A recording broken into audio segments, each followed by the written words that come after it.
We did this week See the Visit though, which is M Night Shyamalan.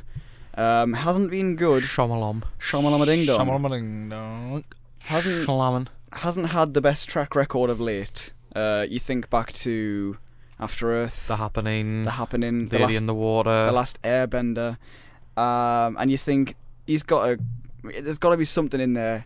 He didn't. I mean, The Sixth Sense was so long ago now that he's been totally.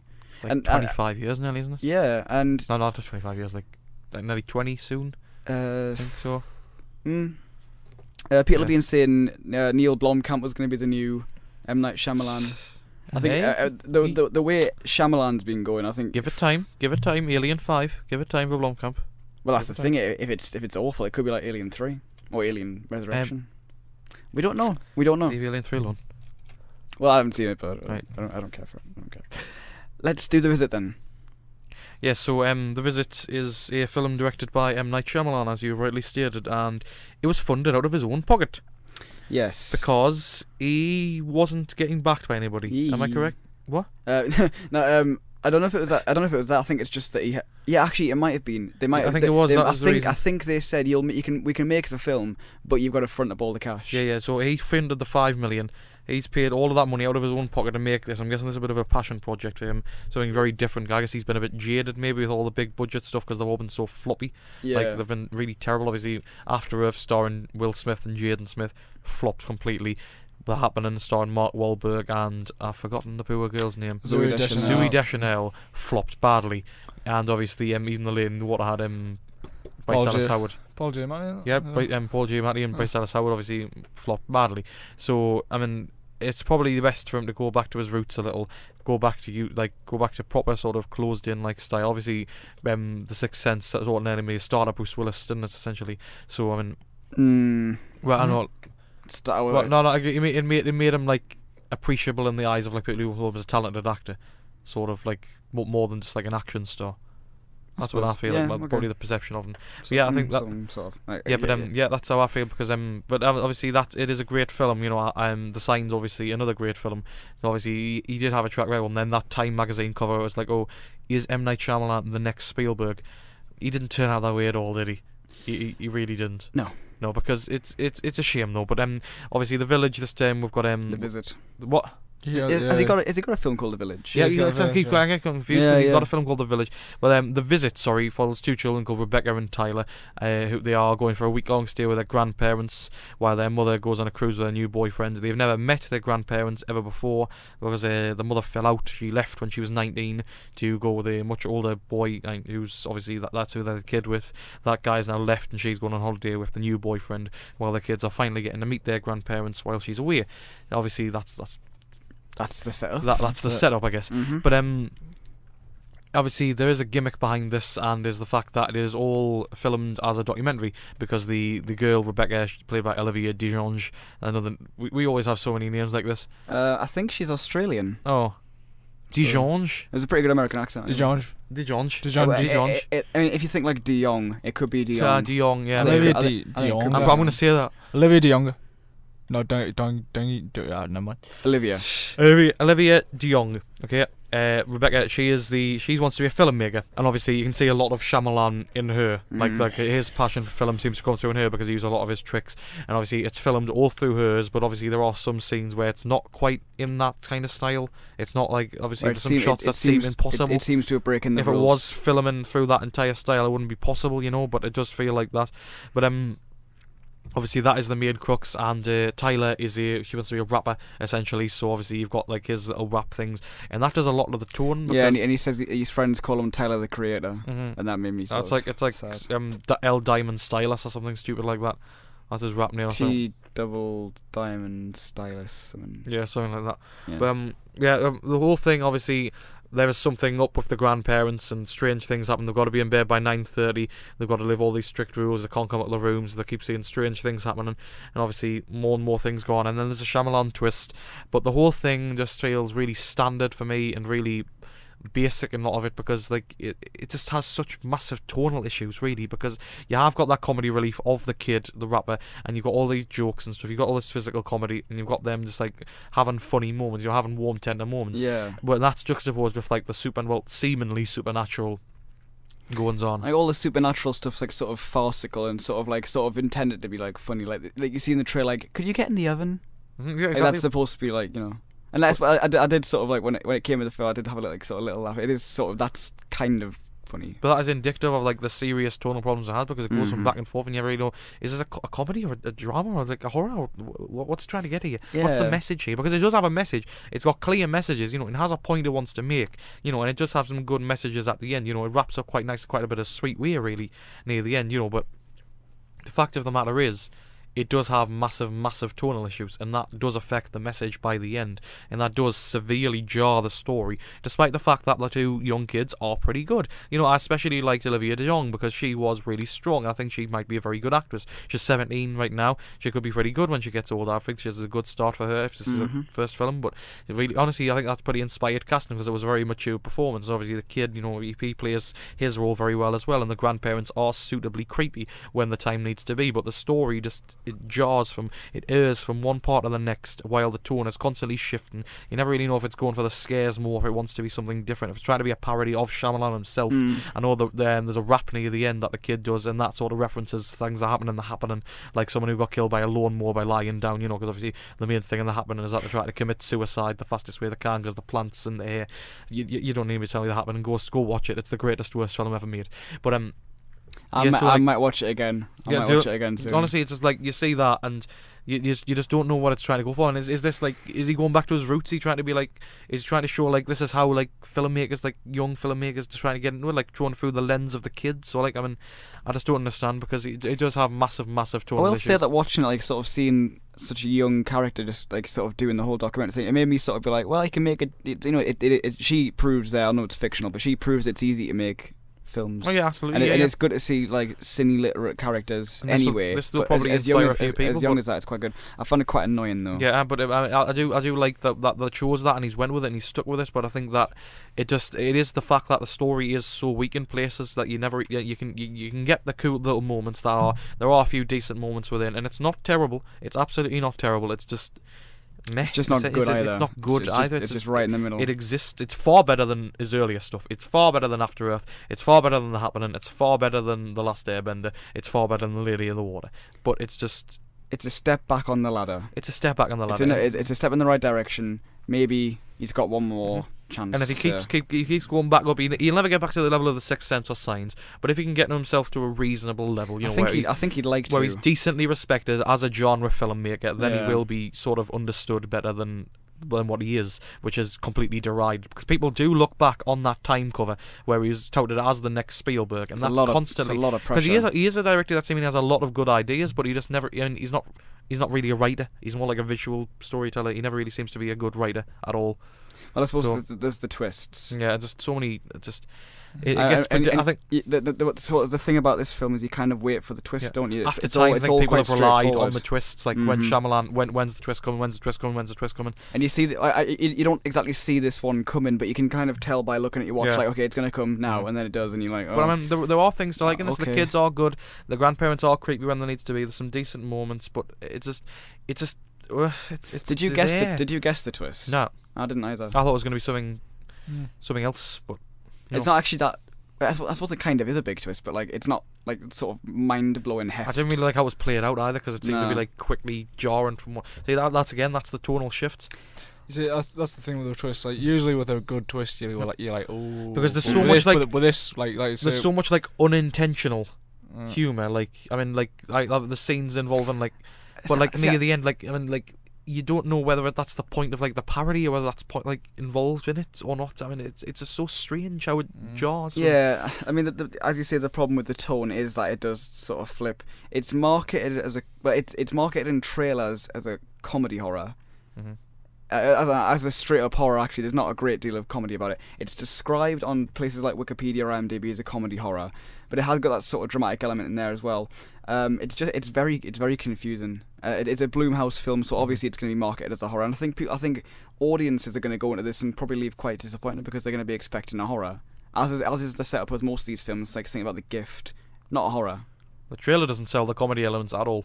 I mean, the one bit that I saw, like in the is the oven bit where it's like, what do you Yeah. get in the oven? But No, it's very confusing, and I think it's irresponsible of Blumhouse and similar companies to market their films like this. Yeah.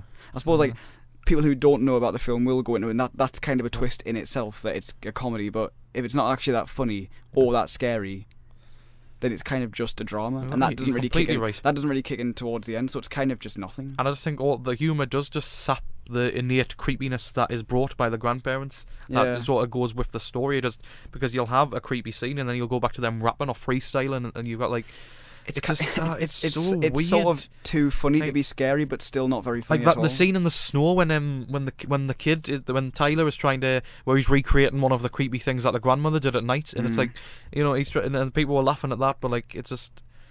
It's just so, and then like straight after that you've got this incredibly like serious scene where it's like moving the plot forward like in a quick way, but it jars from point to point so erratically that you just never really get on board with anything that's going on. Joe? Essentially, Basically it. Tonal shifts. I mean, obviously not overtly horror, not overtly comedy, and with Shyamalan, it's all about the twist. And because of that, like I said before, It gets usually, bogged down, doesn't with it? the likes of The Sixth Sense and everything, you're like, but with this, it's just like, okay, and that's it. Basically it. just a lackadaisical story. Nothing really new. I'm always confused though with these type of films about how it's from the camera and everything, but the sound's like That's Yeah. what I said. fine. The lighting as well. Lighting, sound, cinematography, like The DSLRs didn't have. I mean, obviously, mics on them. obviously she's got a portable black magic. There, Come there on. is actually Yeah. when they're doing the interview back and forth between the mother and the grandmother, she has got a microphone on top of the camera, but other times, especially like other side of the room, they'll be talking, still hearing them perfect. Yeah. That's bad. I know. I mean, I know it's obviously not gone for full Blair Witch, Yeah. but it's weird. It's just that moments, because it does bring us out. It brings me out of it, because there's moments when I think it wouldn't be that clear, and I don't know. Maybe Is that just us as like aspiring filmmakers though, or well, you've got the Blair Witch and everything. And you see like the mistakes, the horribleness in the camera and everything. You've got all that, but then you see this, and it's just like crisp sound. It's scary because it feels real. Exactly, but with Yeah. this, it's just Even tiny yeah. little things, it does take you at out. the meant to be scary moments, like under the I won't say broadcast spoilers, so under the patio. Oh, yeah. Well, that's not a spoiler. No. Under the patio, sound was like crisp as hell, I and it know. was fine. There was no. It's unusual. It does take you out. There's moments like that where I'm just like, well, the sound's fine. See, for us, like, we spot that, and it does distract us. That is quite Yeah. annoying. I mean, your average cinema goer, maybe, I don't know. But No. But if it works for them, but for me, that's what kind of. yeah, That's what always I- that's what always absolutely. confuses with a handheld camera kind of shindig, Mm. as well as the fact that there were a couple of shots like outside the house of like whose camera is that? I mean, I found the. uh, I thought the actresses were both like the actors, the two kids were both good. Grandparents, I mean, obviously they had to do it sort of different kind of. They couldn't really be human about it. They had to be like something else. yeah, A bit shaky. The grandfather wasn't very good. yeah. But then, And the grandmother was really sort of campy, and I suppose I know that's kind of what he's going for, but if it doesn't work, then you kind of have to criticize it. It's all well and good saying like, oh well, it's supposed to be like that, but if it's not good, then you can't really. and then the justify it. horror wasn't really that scary, and the comedy wasn't. Well, the rapping wasn't really that funny. So No. and I didn't like the end, and that's like No. that kind of. I sort of Put in I got message. a bit excited when it started picking up the intensity when the twist drops, and you think like, what's like When the twist drops. You kind of don't care, but you kind Wait for of the you're like, twist, I've got this far, might as well see how it plays out. But it kind of just sort of whimpers out. And Yeah. that's the thing that you're saying. I mean, if you know a filmmaker's gonna put a twist in, is it really that much of a twist when you're just spend the whole when time you're waiting for it, anticipating yeah. a twist? It's like, okay, is it gonna happen? More surprising if there wasn't a twist. That just tells it all. Yeah. You should do a film without a twist. That'd be a good twist. That's the twist. That'd be the biggest twist of all. That'd be the biggest Shyamalan twist ever. Well, I said before, I said as we were leaving, that the actual twist is at the very beginning when you realise that he's given up and he's passed on the filmmaking craft to this girl who's clearly better than him. But then again, I will say though, it is much better than his earliest stuff that Yeah. he's done. So He's out. It looks like he's out the studio system, That which was kind all. of which one we said on the radio show today about independent cinema. John Paul Green was saying that the multiplexes are cramming themselves with loads of rubbish for weeks upon end, and then you get things like I'll off the top of my head, Tribe was in there for like 4 days or something, and then the occasional like we caught it just by accident pretty much. Literally like weeks later. Yeah. There's things like I imagine After Earth was out for a month, Probably. probably like a month or two.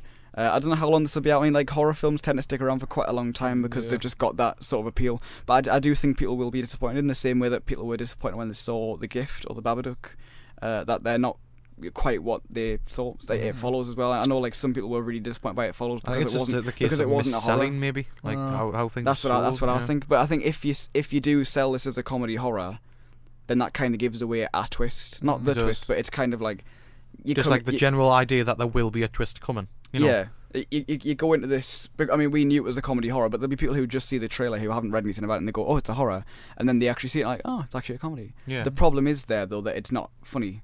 If it was actually funny and it was actually scary, and you've mentally prepared yourself for something else. Yeah, if you've mentally prepared yourself for something else, you are going to be very disappointed. There's very few actually scary comedy horrors. I mean, a lot of them tend to go for the comedy side over the horror, and then like the horror is sort of added in afterwards. Like and when you don't know what you're getting into, you're gonna need to be a really good filmmaker to just pull people into whatever anyway. So there's a film out this year called Housebound, which Kermode, back in about May, I think it was, he said it's actually one of the best sort of comedy horrors he's seen because it does both. So when that's out on Blu-ray, I'm gonna try and pick that up. Yeah, I'm thinking, what is actually the big horror of October? The Paranormal Activity. God damn it! And we saw the trailer for that before this. That was a sign. That's Blumhouse. Is that like the 7th or like? It might. Isn't there a new Conjuring film coming out? That's 2016. I think is The Conjuring supposed to be good? I'm not sure. Because there's a few that have good reviews, and there's ones that obviously don't. It's really old school. It's okay. This is the 6th one, Jesus. if you count the prequel thingy that they did last year. But no, this one looks very bad as well. Yeah, it didn't look good at all. The whole videotapes. I mean, I'm sure that's what's the one that just come out, Sinister, with the film reels or something like. It's just a gimmick now. Horror is. We need people like it, like, you know, the maker of It Follows and Babadook, to make things that are a bit more.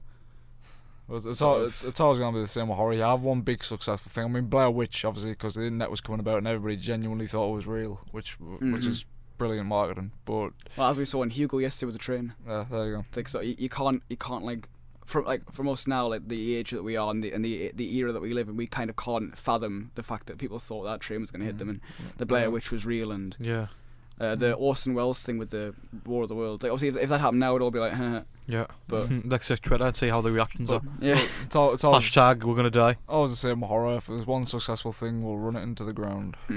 That's how production works. But they're crowd pleasers. Yeah, they're not critic pleasers. They're not. We don't like them. The jump scare pleasers. That's all they've ever been. And as I've said, I hate jump scares because I do jump, and I always feel cheated afterwards. Like, for fuck's sake. Yeah. It just feels like such a reaction. It's like such a cheat. It's just a natural reaction. It's not scary. Like, I can see it coming. Like, I think like a dog barked at some point in this film. It's like I wasn't scared by it. It's just like it's a loud noise it makes. Like if someone like popped a balloon by your face, and that's normal. It's not scary. It's just bang. It just feels like such a cheat. Tension, people. That's the true horror. Diegetic music. Was there any proper scariness? Well, actually, I suppose it was like there was some in for the documentary sort of format, like the music that the mother There was near the end. None died. When they run to the car, they're playing like happy music. I think that's the song that was referred to. So I think that's at the edit. Like, that's the thing. Like, it's a documentary, but it leaves in all the like sort of other stuff. So it's not. It would be interesting to see the film if it was edited together, because as it is, it's kind of not. It's a bit raw. It's kind of just footage. Because you can see her in the film editing it, and then it's a bit like, the documentary stuff for me seemed a bit like shtick. It just seemed, as you've said, like sort of bit of a mess. M. Night putting it into somebody else. It was so much like Arbed, like, the entire time, just referencing the fact that it's a documentary. Like, an actual documentary wouldn't be sitting there going, "Hey, look, documentary making here." Like, I know. Don't look at the camera. Don't look at the camera. Yeah, like that's it's such an Arbed thing. Like, when Arbed's doing his documentaries, it just. Yeah. It didn't need to be there. It didn't feel meta. It seemed like meta for the sake of meta. Yeah. I don't know how else they would have done it, but it's interesting that he went for that. You don't see it very much. From bits that I saw, the impression I thought it was going to be like a sort of mockumentary. But it's not. It's kind of a faux documentary, but not even that. It's just the making of a documentary. See, exactly, there you go. It's just. It's confusing. I'm confused. That's the twist. It's all lies. It's all lies. Thank you, M. Night. M. Night with a movie camera.